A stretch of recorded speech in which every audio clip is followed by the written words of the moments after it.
artists, sometimes in a very short period of time, have shown in the productivity they've manifested. La creació contemporània que es fa a l'art digital. Nosaltres veiem la possibilitat de fer aquesta aliança.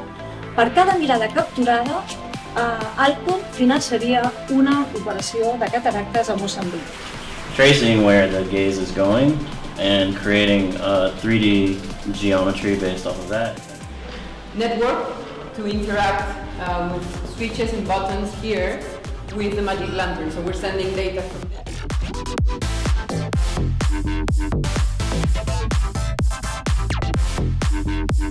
We'll start with this project here. These little things in here are actually molds made of the city blocks of Assemblies. A little bit after we speak, we'll put this piece on really loud and really invite you to walk around the space.